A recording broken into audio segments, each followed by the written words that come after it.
নবীজির বয়স যখন 1 বছর, একটু মনোযোগ, নবী বলে আল্লাহ 63 থেকে দেখ চলে গেছে বা আছে মাত্র, আল্লাহ আমি দাওয়াত শুরু করি। আল্লাহ পাক বলে যে এখন না, এখন না, আরো পরে। দেখেন চ্যালেঞ্জটা কেমন কঠিন হচ্ছে। নবীজির বয়স যখন 5 বছর, আল্লাহ নবী বলে আল্লাহ এখন শুরু করি, 5 বছর তো অলরেডি শেষ। আল্লাহ পাক বলে যে এখন না, সময় হলে আমি বলবো। একটু মজার আওয়াজ, একটু জোরে জোরে বলেন না সুবহানাল্লাহ। নবীজির বয়স 10 বছর, নবী বলে আল্লাহ শুরু করি। আল্লাহ পাক বলে যে এখন না, আর একটু অপেক্ষা করো। 10-এ নবীকে চুপ করে রাখলেন, 15-তে চুপ করে রাখলেন, 20-এ চুপ করে রাখলেন, 30-এ চুপ করে রাখলেন, 35-এ চুপ করে রাখলেন। 40 বছর যখন হইছে তখন আল্লাহ পাক বলে হাবিব বলেন, শুরু করেন। কয় বছর চুপ করে রাখছে? এমনে হায়াত দিছে।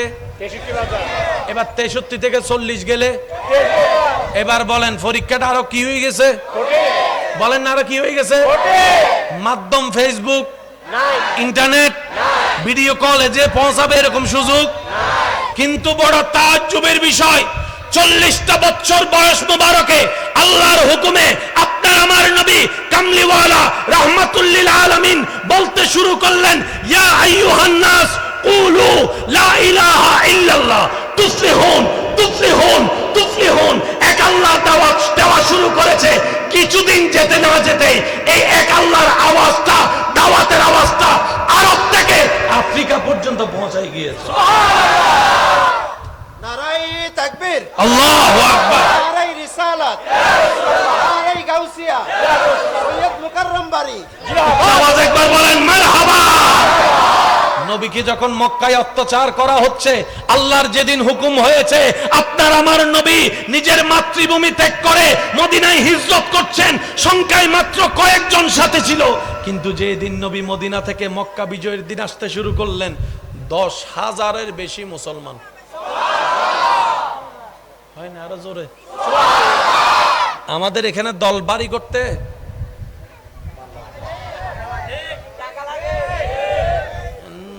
আরো জোর হও না সবাই। তুই নির্বাচনের টিয়া যা তার হারি না আরা দিম তো আর কিছু মানুষ আছে 5 জন দিয়ে এলে 500 জনের তো টিয়া হয় নহাই পাল্লা বাদাম বাদাম যাবে বাদামওয়ালা দিয়ে ইতে আইয়ার হদ ভাই কোটি আরে দিস তোরে নদী হারে দিম দে তুই আর হল যে টুরো ইতেও খুশি হয়ে গিয়ে দিয়ে দে 2000 হ না 1000 সিরেঙ্গে হলে কোনো সমস্যা আছে না? সিরেঙ্গে ন হইলে এন্ডে শান্তি ন লাগে ভাই, ঠিক না বেটিকে? কেন হয় যার যার আঞ্চলিক ভাষা তার তাল্লাই মধুর ভাষা হতা হন, ঠিক না? 2000 টিয়া দিই এনে 2 দিন বাদে ওই লাডিমার হাজিবেতি বেশি তুইতে হদ দে ভাইয়ে ওইতে শিল 2 দিন আগে বাদাম বিয়ারিতে বাদামতি দিতে তো কি হই হদ দিতে তো আর 4000 টিয়া দিত স্যার দিদে হতো ইয়া হদ্দ হতো ইতা আর 4000 টিয়া দিত স্যার তো হয় দি জানিয়েন যাগ্য বারে লাডিমার হাবর দিন দার যদি রক্তটা হে বেটা কি হয় সাইতর উপর দিত আম দি ফুলে ফেলি হদিতে 4000 হই দে না ল 6000 6 2 ও অঙ্কন হনা 6 2 এনে আধা ঘন্টা বাদে বদনামার হাসি বদনামার হাইয়ের হদ দৌড়ো তোর হাসে কেউ আসছিল না হদ বদ্দা তুমি দেখতে আর কের দাম আছে না বা আয় আর কেরে গনি না হার না তুন ফজর তুটি লাগে দে বদনা ঘুম যাবে আগে দিয়ে লাগে দে বদনা আয় বদনামার হাসারা জীবন মৃত্যু ভোট দিতেন না তুই তারা হত দিত মা 10,000 টিয়া তো যাচ্ছি দাঁড়িয়ে দাঁড়িয়ে মুকুরুদ দি মেলা মার দিতে হয়তো বদনার দিন ভোট দিবে অত দর তুই যাতে 10 ফালাই দিস লস হই তোর তোর বরাবর 10 ল ইয়া হতই মাতো না 18 কিছুক্ষণ বাদে আর গেছি ইতে তুলই 10,000 10 10 10 হতই হজন তুলই 4 জন তুলই দিয়ে 1000 হত হ না বড়র দিন ফজর মিদিতে আর ঘুমত নুডের বউয়া হদ্দে উঠছো না যাইরে বুট্টো দেছো না হদ্দে না আই একজনের আই মানুষের মনে কষ্ট দিতে না হদ্দে কেন হদ্দে একজনের বুট দিলে 3 জনে কষ্ট হবো আই এত বড় না হিসাবে গরিব দেখতে ইল্লো কিছু আয় বোম মারি দিন দা বাজিবে ছোট হইলে বাজে বেড়ে জোর জোর ইল্লো কিছু বেগ গুনুল্লাহ তাল বাস ঠিক রাহে যার সামনে যায় তা হ্যাঁ তোমার ফিসুদে যাইরা হদা তুই নমরস ইল্লা আছে না নাই হন আওয়াজে আছে না নাই আল্লাহ পাক আরারে মুনাফিক গিরিতুন হেফাজত করো আমিন কাফেরত তুন বড় সাজা ভাইবো তো মুনাফিক কলে এতাল্লাহ মনত রাইবো ভাই মুসলমানের এক জবান মুসলমানের কয় জবান এক জবান যা জবান দিবেন তা রাখার চেষ্টা করবেন আপনি 10 বার জবান রাখার চেষ্টা করবেন 11 বার যদি ফেল হয়ে যান আল্লাহ তাআলা আপনাকে রাখার ব্যবস্থা করে দিবেন সুবহানাল্লাহ এই বিশ্বাস সবার আছে না নাই আছে আরো জোরে বলেন আছে না নাই নবী রাহমাতুল্লিল আলামিন মক্কা বিজয়ের সময় যখন 10,000 নিয়ে আসছে সবাই তাকায় অবাক কই ফাটাইলাম মাত্র 3 জন মনে করছি 3 জনও শেষ হয়ে যাবে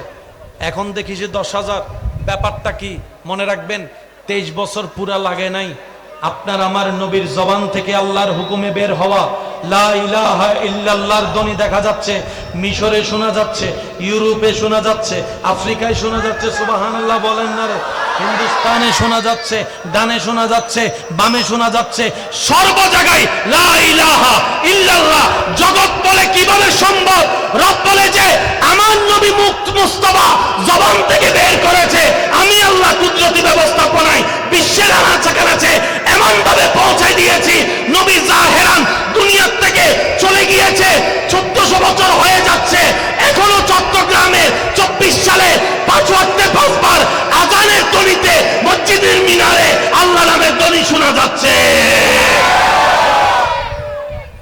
আল্লাহু আকবার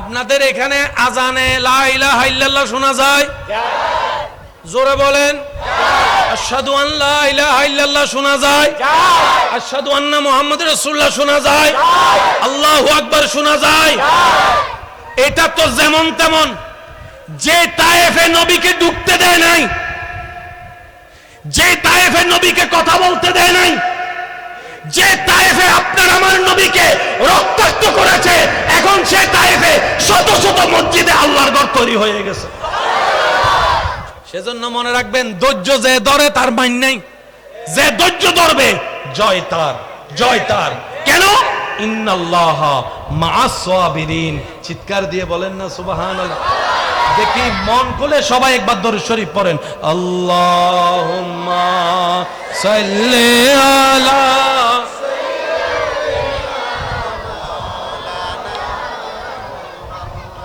ওয়ালা আলে সাইয়্যিদিনা গোলাপ নীলম গাদা নীলম রজনী গন্ধা মনের সুখে মালা গাঁথিলাম সকাল থেকে একেবারে দেখা দাও যদি ও গো কমলিওয়ালা একেবারে দেখা দাও যদি ও গো ওয়ালা হাসি মুখে পড়াবো তোমায় হাজার ফুলের মালা বলে সবাই ইয়া রাসূলুল্লাহ ইয়া সবাই মানে আওয়াজে ইয়া রাসূলুল্লাহ ইয়া হলুদ ফুলকে প্রশ্ন করি রঙটি কোথায় পেলে হলুদ ফুলকে প্রশ্ন করি রঙটি কোথায় পেলে উত্তর দেই সেই রংটি ছিল নূর নবীজির ত্বকে আই সেই ফুলকে বাগান থেকে তোলে গাতলাম মালা সুজ সুযোগ পেলে পড়াবো তোমায় হাজার ফুলে মালা বলি সবাই ইয়া রাসূলুল্লাহ ইয়া মোহাব্বতের আওয়াজ একবার বলেন মারহাবা। ইসলাম এখনো আছে, আজান আছে, কোরআন আছে, আল্লাহর নাম আছে, নবীর নাম আছে, মসজিদ আছে, নামাজ আছে। আবু জাহেল, ফেরাউন, নমরুদ, সাজ্জাদ, কাফেররা, তাদের পাওয়ার, তাদের ক্ষমতা, আল্লাহর আওয়াজ, আজানের আওয়াজ, কোরআনের আওয়াজ, জোরে জোরে। আজকে একটা ছোট্ট কথা বলি, যদি পাক্কা মুমিন হইতে পারেন জীবনে কোনো ফেল যাইতেন না। সবাই পাস করতে চায় না? পাস বলেন না, পাস করতে চায় না? একজন এসএসসি তে গোল্ডেন এ প্লাস পাইছে, ওরে মিষ্টি। সে যদি ইন্টারে যাইয়া বি পায়, পাস না ফেল? সে যদি আবার মাস্টার্সের মধ্যে যাই এমএনএস পায়, মোটামুটি পাস। সে যদি বিসিএস ক্যাডার হয়, আবার পাস হয়ে যাবে। মনে রাখবেন, পাস ফেলটা কখনো অঙ্ক দিয়ে হয় না, এটা মাথায় রাখবেন। আমি কেমনে বুঝাই, এখন বললে তো মামলা হয়ে যাবে আমার নামে। হই বেলাই হই বেলাই গোস হইলে পরে গাইল দিবে দেরি, তবে সত্য হইলে গাইলকা দিতে। দিন রাত পড়ালেখা করি আর ভাইও বিসিএস ক্যাডার হইয়ে রে, পুলিশের বড় অফিসার হই। বাংলাদেশের সবচাইতে কঠিন পরীক্ষার নাম কি? আরো জোর হও না। 20তম, 30তম, 35তম, 40তম বিসিএস চলের দেন না। বেগুন পরীক্ষা দিল ফাঁস গরিব আর পাইয়ে দিন রাত পড়িয়ে রে, মাথা চুলবে কি নই যাইয়ে তার লগি পড়ালেখা করতে করতে যাইয়ে পুলিশ অফিসার হই, বরজ্ঞ পুলিশ অফিসার। এই দুঃখের হতাহারে হইতাম। এই এলাকার মধ্যে ক্লাস 5 পাস মন্ত্রীও কি পাস ইয়া বিসিএস হরিবে তিয়াইরে উইতারে সালাম দের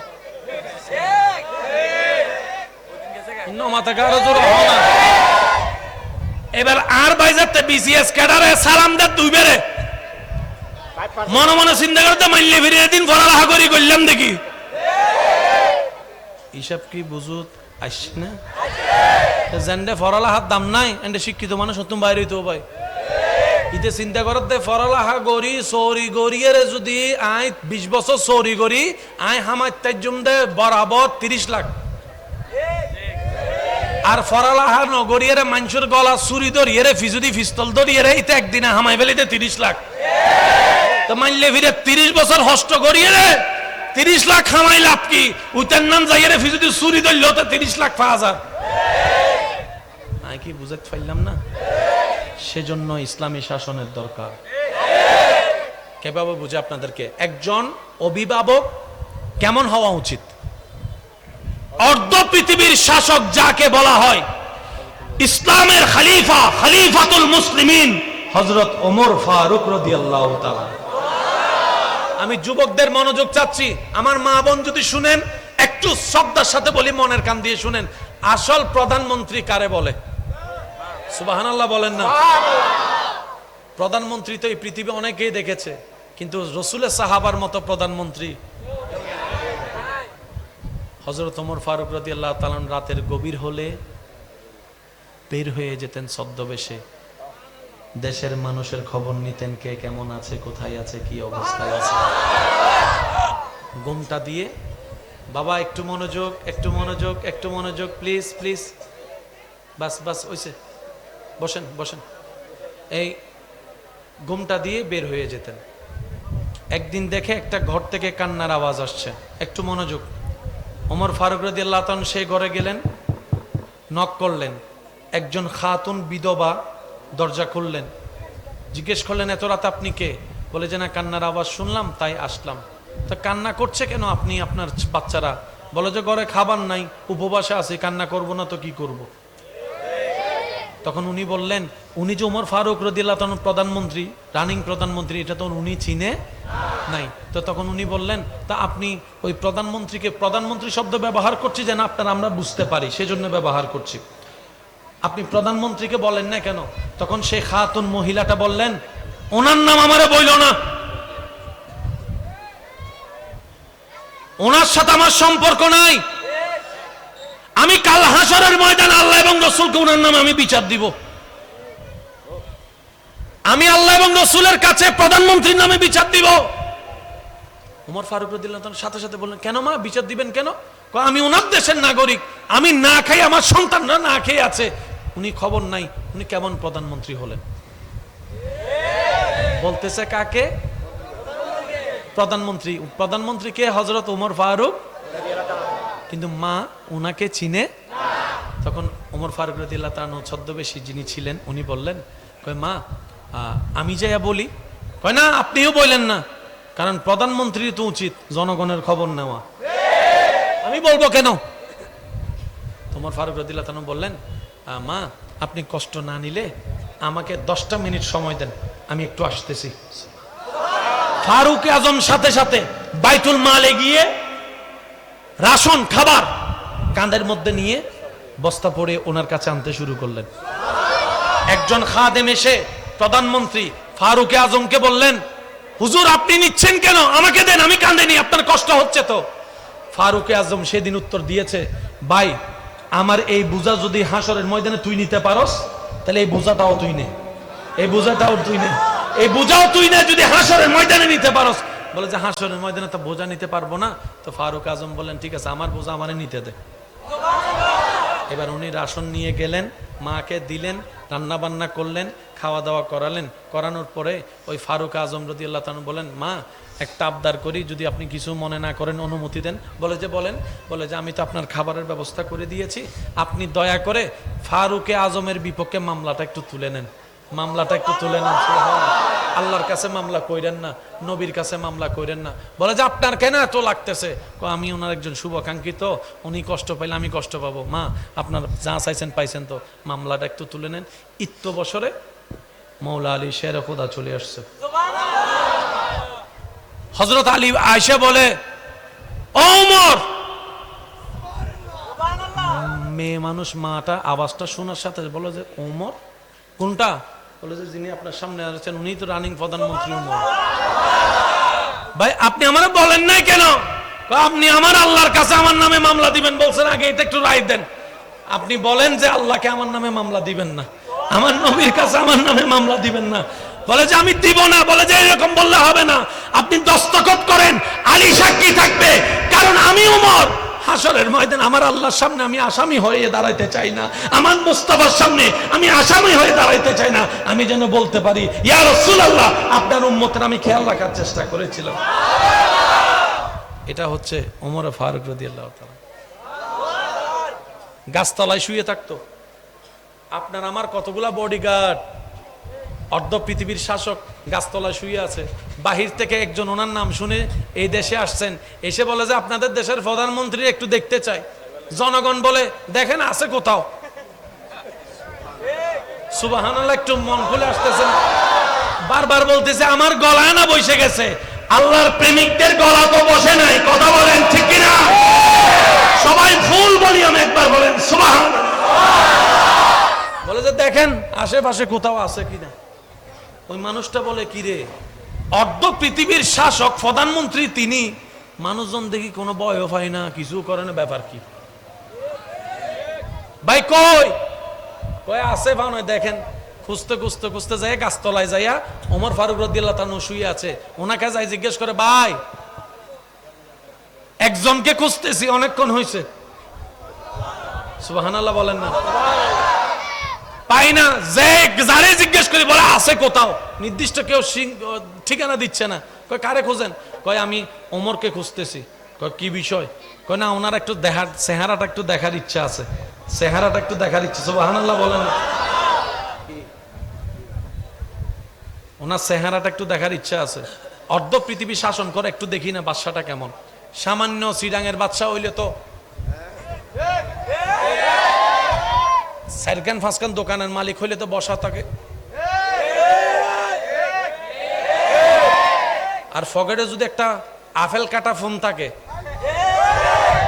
তাইলে তো কথা কখনোর আগে মানুষেরা দেখায় কয় 1.5 লাখ 1.5 লাখ। আর হাতে যদি স্মার্ট ওয়াচ থাকে জীবনও আর ফোন রিসিভ করে না। হ্যালো, কারণ কিনছি এটা তো দেখাইতে হবে, কথা বলেন ঠিক না? পৃথিবী শাসন করে, চেহারাটা একটু দেখতে চাই। বলে যে আপনি যে ওমরকে খুঁজতেছেন, আর একটু জোরে। অর্ধ পৃথিবীর শাসকের সাথে আপনার কাফর সুফর চেহারায় তো মিল নাই। ব্যাপার কি? আপনার বডিগার্ড কই? আপনার রাজসিংহাসন কই? আপনার তাজমহল কোথায়? আপনার সেই খাট কই? আপনার সেই চেয়ার কই? ওমর ফারুক রাদিয়াল্লাহু তাআলা আনহু বলেন, তুমি যা বলছো, যা দেখতে চাচ্ছ, এগুলা জনগণের হক, এগুলা জনগণের অধিকার, এগুলো জনগণের অধিকার। সুবহানাল্লাহ বলেন। আমি যদি চেয়ার বানাতে মন চাই, জনগণের টাকা দিয়ে আমার চেয়ার বানাইতে হবে। আল্লাহর কাছে কি জবাব দিব? আমি সেই কাজ করব না। আর আমি তো কারো কোনো ক্ষতি করি নাই, আমার এরকম গার্ডেরও দরকার হয় না।